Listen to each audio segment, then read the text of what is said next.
It's kind of a really rough, cold night, but we're here in celebration of Douglas Wynne's third novel, Red Equinox, which I want to tell you is really making waves in the book biz, and particularly amongst the people who love books that are written in the Lovecraftian tradition, so building on the themes, characters, and the mythology created by H.P. Lovecraft.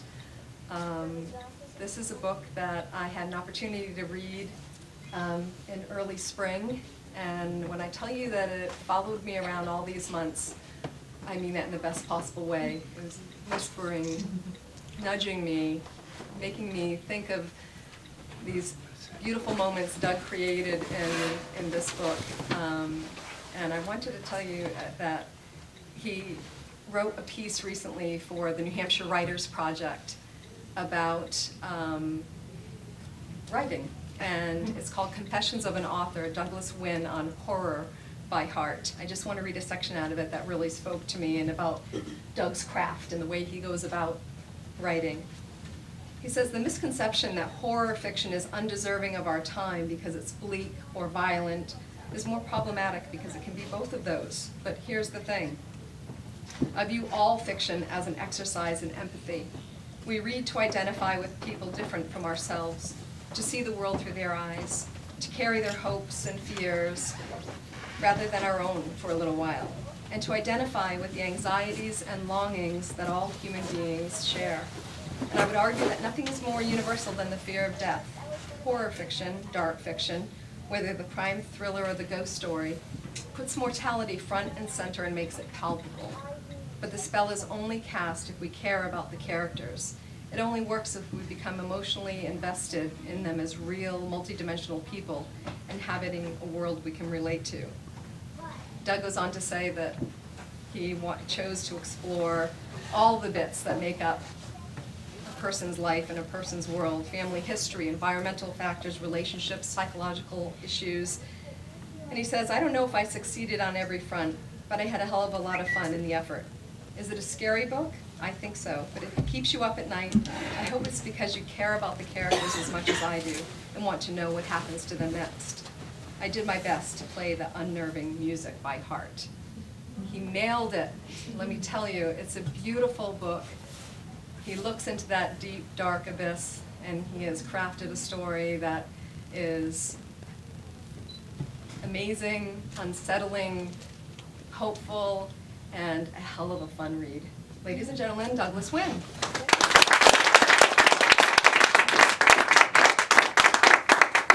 Thank you. Thanks so much for coming out tonight, guys. I know it's freezing. I really appreciate it. I just want to thank Water Street Books for having me again and for being such a great advocate for my books. And Jill and Christine for their help doing these parties that really give me a chance to celebrate having a new book out. It's really a treat. I couldn't ask for better friends and allies. So Red Equinox is it's a thriller, and it's a Boston book. It's a Boston-based supernatural thriller. I'm originally from Long Island, New York, and I, like a lot of people, came to Boston to go to college and ended up settling down here near my wife's hometown in Newburyport, Massachusetts. So Boston kind of became my home city. In my 20s, I worked there. I played in bands in the city and worked at Tower Records, and really feels more like my city than New York to me. So when I got around to finally writing a big thriller set in Boston, the first thing that I did was devastate the city with flooding, hurricane flooding, put it underwater, and then have tentacled beasties run wild, eating the citizens. Which I love my town. It was fun. I missed the show. It might have to Missed the show. But H.P. Lovecraft, he lived mostly in Providence, Rhode Island, and yet a lot of his stories are set in the Merrimack Valley area of Massachusetts, bordering on New Hampshire. There are these fictional towns, like the Miskatonic University, sure. The town of Arkham is a fake town. Is one that takes place in Boston. in the subway tunnels. He spent a little time in New York City and really had a bad experience there. So there were things I wanted to do to go against the grain of Lovecraftian fiction, as it's become known. There are a lot of cliches, a lot of tropes that come with his style of horror fiction. So I wanted to pay homage to one of my early influences, you know, a writer who has influenced many other horror writers: Stephen King, Neil Gaiman, Peter Straub, list goes on. But you don't have to be familiar with H.P. Lovecraft and his work at all to read this book. And I've done everything I can to be a good field guide and to make that universe and that mythology accessible. It's a modern story. It's a slightly futuristic story. It takes place in, like I say, a flooded Boston of 2019. So slightly near future sci-fi thing going on, a little apocalyptic. Lovecraft's own writing was sort of at the nexus of science fiction, fantasy, and horror. And you know, in the 1920s and 30s, when he was writing, he really wasn't recognized. He published in pulp magazines. He died poor and unknown.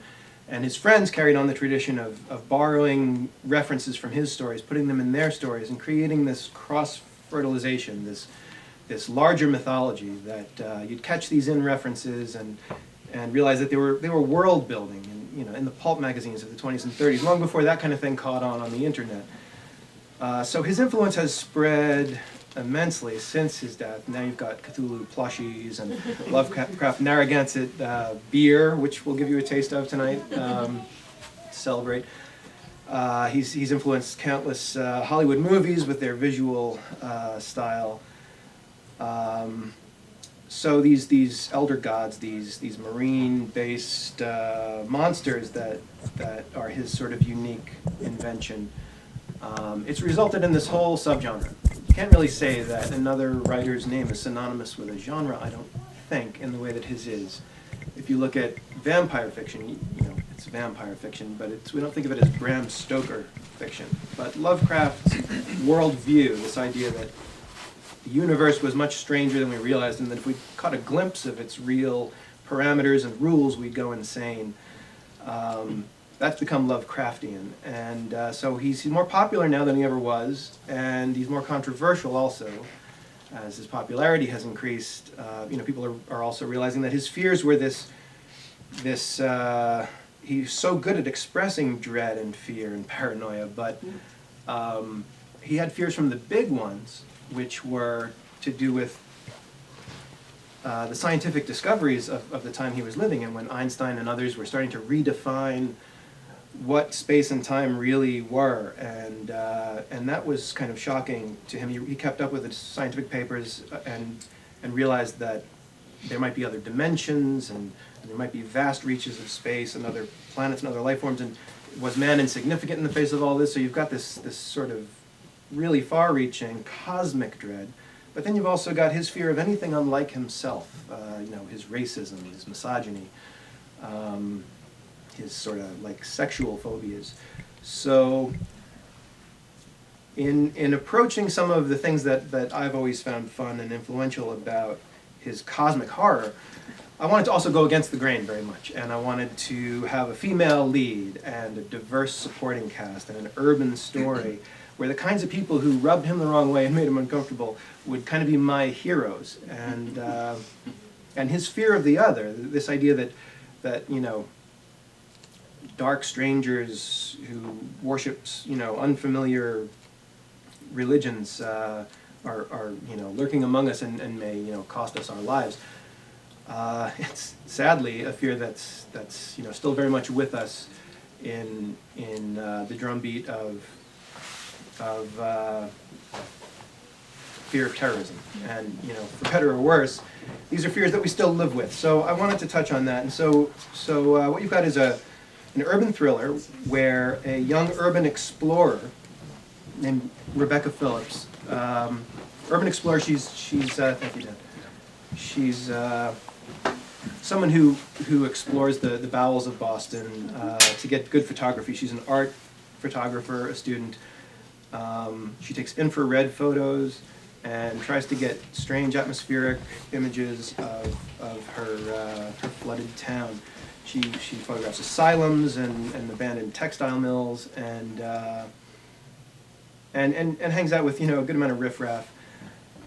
She finds herself caught in the middle of a power struggle that's happening in her city that becomes apparent to her first through her infrared photography, where she notices strange elements, things that can't be seen in the visible spectrum yet. Fractal tentacle shapes are starting to appear in her photography. Trying to understand what that means to her leads her to meet some strange characters. There's an apocalyptic cult experimenting with technology that could help bring these dark forces into the city. There's also a government agency called Spectra, which investigates these weird phenomena. It's sort of an X-Files kind of angle there. So she gets caught between this government surveillance state, trying to understand it and prevent it, and the cultists who are trying to make it happen. So I guess that's a setup. I'm going to read a scene tonight that comes partway into the book. It's from Becca's point of view. She is trying to find a dog that she's been searching for. She caught a photograph of him. She wants to adopt him, wants to rescue him. He's a hurricane dog. And she'd like to take him home and clean him up. And so she's in an abandoned textile mill where she last saw him. And she's gone alone with some dog biscuits. And she'll meet another strange character when we get there.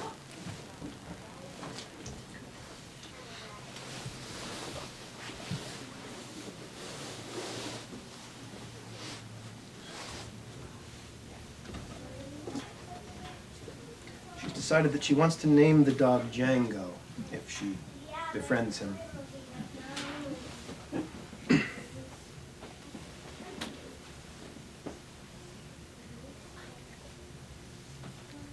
So she's been creeping around this this decrepit building. She's heard some sounds. She thinks she's maybe closing in on him.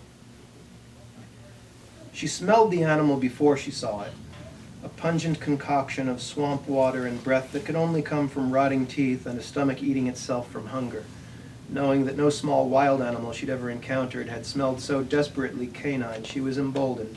And stepping around a wide pillar, she caught sight of him, nose to a pile of rubble, mangy black and tan fur poking at odd angles between bald spots where he'd probably licked himself raw from flea infestations.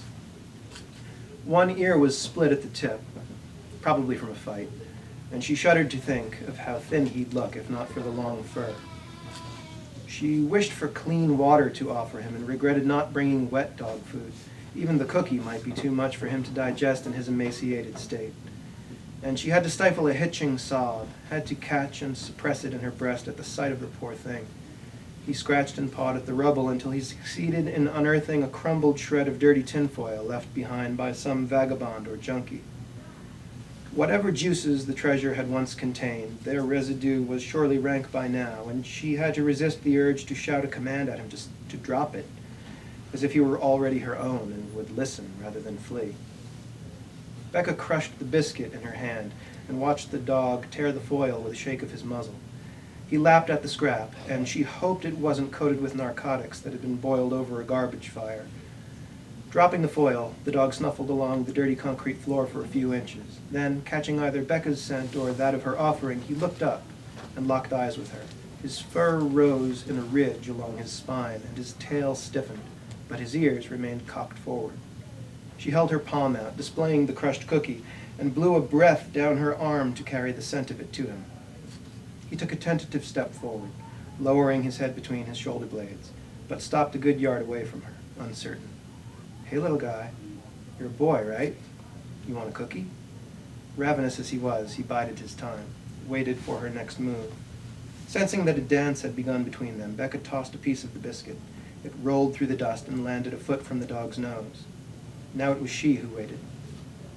The dog seized the morsel and retreated to his original position, where he chewed it with a jerky crunching and swallowed it down. "Django," she cooed, trying the name out for both of them. She liked the way it sounded. He took a tentative step toward her. She held her hand out, but he wasn't quite ready to eat from it yet. A new smell reached her nose now, overpowering the funk of the dog, an aroma of earth and fire. It took her a moment to identify it, but when it came to her, it was burning sage, and with it, a voice. A muted baritone echoing through the labyrinth of brick and metal and broken glass. They weren't alone. And damn it, whoever he was going to scare the dog off before she could finish earning his trust. The voice grew louder. It sounded like a chant, a droning litany, and she started to think it might be more than one person. Her mind's eye conjured a fleeting vision of robed ritualists walking in procession through the derelict mill, carrying candles and swinging censers on chains. But then, despite the dirge-like rendition, she recognized the melody, and her tense muscles relaxed. It was a song. Dirty Water by the Standells. Becca stood frozen, peering through a narrow doorway into the next room where a jungle of hanging swathes of moth-eaten cloth obstructed her view of the singer. When she turned her gaze back on the cracked floor at her feet, the dog was gone. Fuck. She retraced her steps, checking between every pillar and piece of machinery, but finding no trace of the poor mutt. The singing increased in volume behind her, and now, as it moved into the room she was in, she could tell that it was a solitary voice, gravelly and tuneless. She wheeled around, prepared to give the intruder a piece of her mind, but as she drew the breath to launch a tirade, his sheer outlandish bulk silenced her. Becca was face to face with a black-bearded giant in a green army trench coat. Several layers of frayed sweaters hung around his wrists and neck so that it was impossible to guess his true girth. He appeared to be the sort of homeless person who wears his entire wardrobe at all times. What little she could see of his skin looked African-American, and the texture of his dense beard would have supported that assessment, but as with the clothes, it was impossible to tell how many layers of dirt and ashy grime the man was wearing. He might have even been white underneath, but at a glance, Becca found it difficult to focus on any one detail beyond his distracting headgear. His hair was mostly hidden beneath a golden cardboard Burger King crown, his eyes behind a cheap pair of red and blue 3D glasses. In his left hand, he held a smoldering bundle of burning sage tied with red string, and in his right, a small laser pointer. He bustled past her without acknowledgement, wreathed in smoke, still singing and waving the pungent bundle. Becca recoiled in the wake of the fumes and coughed out a lungful of the stuff before burying her nose in the crook of her arm. The man seemed to give her a shallow nod as he passed, but with his colored plastic lenses, she couldn't tell if they'd made eye contact. She had begun to wonder if he was blind when he turned to her and said, "What up?" Apparently a rhetorical question, because he didn't pause in his genuflections for her reply, but spun on his heel in a kind of dance, the trench coat flaring out and swirling around his surprisingly graceful axis, the orange Terminator line of the burning ember on the blackening leaves tracing a fiery circle in the air above his head. He completed the revolution by landing, left leg in front, bent at the knee. From this position, he pointed his right hand at the brick wall and traced a perfect pentagram with the ruby bead of the pointer. The chrome barrel, poking out of his folded fingers, looked like the type she'd seen at the checkout counter at pet stores for teasing cats, usually for less than $3. Pointing the dot at the center of the now invisible pentagram, he broke from the Standells song and bellowed, "Apos pantos kakademinos!" Becca backed away from the madman into the corridor of machinery and shadow where she'd last seen the dog. The man came up from the weird martial arts stance, surprising her with his agility. She had guessed that he might get stuck there, and proceeded along the wall to the far end of the room, where he repeated the same spin, drop, and pentagram tracing, this time ending with the cry, "Hekos, hekos este biboloi!" When he rose, he stared at the wall, head cocked, as if trying to discern some hidden code in the cracks and graffiti. He whispered a word that might have been skidoo, and dropped the laser pointer into his pocket. He stubbed the sage bundle out in a casement seam on the brick wall, and touching his cardboard crown to keep it from tumbling off his head, turned and with a bow and flourish of his trench coat, addressed her. "M'lady?" Becca couldn't help herself. She laughed into the back of her hand and released the nervous tension before remembering how pissed she was about losing Django. When she did remember, she set her hand on her hip and said, "You scared my dog away, asshat." "Your dog? You mean that shepherd with the split ear?" "Uh-huh." "Shit. I didn't know he belonged to nobody. Been sleeping rough like me. He belong to you? For real? She sighed and picked up her camera bag, hoisted the heavy thing over her shoulder, and girded herself to push past him on the way out if she had to. Never mind. He not yours yet, is he? Becca shook her head. But he needs someone to start feeding him, or he won't last long. True dat. Well, nice meeting you, she said, with a tight, sarcastic smile. Gotta go. But we haven't met. Not yet. Name's Mo Ramirez, he said, approaching her with some of the same caution she'd shown the dog just moments ago. The similarity was so striking that she couldn't help laughing again. It was hard to stay mad at this freak when he was stalking toward you on tiptoes. She decided to let it go. Punishing him for existing wouldn't bring the dog back. Becca, she said, not quite ready to give up her last name, although he didn't look equipped to Google it.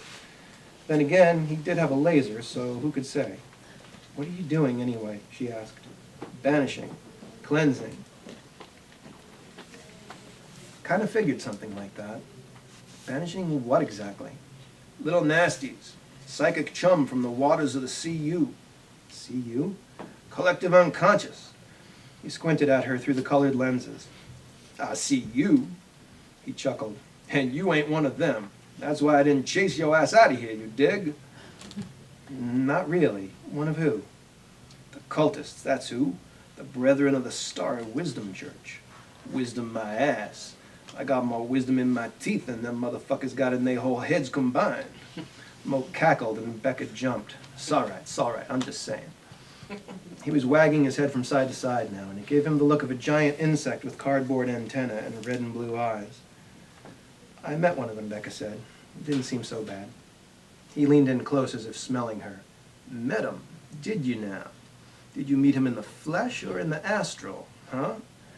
That's what I thought. Not all of them can access the ethers, and for now those what can only do it when they dream it. But that's all gonna change if the wards ain't kept in place. I have no idea what you're talking about. Well, see here now, my fair lady. They call Boston the hub, right? Sure. How true it is. And when you at the hub, you bound to see some of the cracks. That's what I'm talking about. And Maurice, that's me, but you can call me Mo because we friends. Maurice is charged with sealing those cracks best he can. There's one among them been building an infernal machine gonna change everything. You watch for it. I hope the day don't come when it works its dark magic, but if it does, you keep your music on, you hear? Yeah, okay. I need to find that dog, Mo. If you don't mind, the one you scared off? Right. I know you think I'm full of shit, but heed my words, lady. There ain't no such thing as coincidence, and that means that we are well met. We may not know the reason yet, but you keep that in mind. Okay, I'll do that. The one I spoke of been haunting the riverbank, doing experiments in desolate places like this here mill, seeing if he can get a rise out of the dirty water. So you be on the lookout. I seen that there Urbex patch on your camera bag, and I knew you was all right. But you shouldn't be in a place like this alone. I'm not alone. Becca grinned and realized she'd already developed an inexplicable affection for the crazy old bum. He had a way about him. He smiled back at her, revealing a gold tooth. See, I knew you was all right. Told you we was well met. You got headphones? No, not on me, no. In fact, she might have had earbuds in her camera bag with her iPod, but affection or not, the thought of letting him borrow them skeeved her out. Get some. Noise cancellation is best if you got the Benjamins. Thanks for the tip, she said, mustering as much sincerity as she could, for the simple reason that he seemed genuinely interested in protecting her. He dug in his ear with a thick finger and removed something gray. You do what you can, he said, within the budget you got. Me? I use chewing gum. Becca suppressed the urge to retch as she stepped back and to the side. Okay, you take care. He called after her as she walked through the sun-dappled litter and leaves back to the fallen door. Look out for the cracks, he said, and she waved without turning to look back at him. When she reached the empty door frame, she noticed a piece of graffiti she hadn't seen on the way in. The runny blue spray paint looked fresh, maybe even still wet. Something about the shape looked familiar. Had she seen it at the asylum? She drew her camera from her bag at her hip and snapped a shot of it, thinking that it resembled a tree branch, a straight line with 5 short lines branching off of it. When she stepped out into the light, she scanned the overgrown lot, but Django was either hiding well or had gone prowling the riverbank in search of sustenance.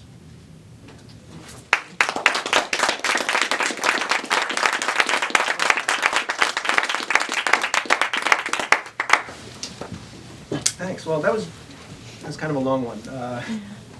Appreciate you hanging with it. Do you guys have any questions about the book or writing or anything before we dig into the goodies?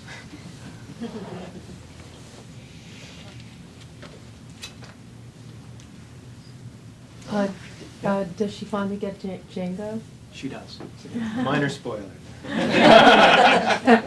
Yep, he's a remarkable dog. So they do become friends. Yes. Does the book follow one set of mythos from the work of H.P. Lovecraft and his acquaintances, or does it kind of stray from the normal? Good question. There are a couple of stories that were primary influences for me to take as jumping off points. So The Haunter of the Dark is one that I take a good amount of foundation from. Nyarlathotep, the sort of prose poem, is another. But I also kind of riffed on a variety of references from the Cthulhu mythos. So there's a lot of Easter eggs in there. If you're familiar with his stuff, there I hope are a lot of places where you'll recognize things. But again, readers unfamiliar with that don't need it to follow along. There's a few other gods and references, but it's mostly from the Starry Wisdom Church and a modern incarnation of them taking hold in Boston sometime in 2019. Did I see another hand here or there? Pat? Does creating in this genre scare you? No, I mean, all the stuff I read, it's hard to scare me. It's fun if occasionally a scene will get my hair up a little while I'm writing it. I mean, that's what you hope for. If you want to have that effect on other people, you got to hope that occasionally you'll get yourself into that hypnotic state, to some extent. But it's a lot of writing and rewriting, and it's pretty pedestrian when you excuse me, when you get down to it. Greg. Hey, Doug, how difficult was it writing from a female's point of view? Is that tough to tackle? It wasn't as hard as I thought it would be. I hope I made Becca, fully realized and complex. I wanted the people and the organizations in the book to be multidimensional. Even a group of cultists or a government agency, I wanted them to have factions within, moderates and radicals and people with different agendas. And I wanted the characters to have different motives that have to do, like Jill referenced earlier, with family history and where they live and class and race and everything. The cheat is that I kind of modeled Becca on my wife, Jen. An earlier incarnation of her, an art photographer in Boston, the girl I met, more years ago than I care to say. I think just knowing that she would have a lot of factors at play in who she was as an artist, as a person with a messed up family history. Not that Jen necessarily has that, but Becca sure does. So I had a lot to play with. Maybe we should eat some cupcakes.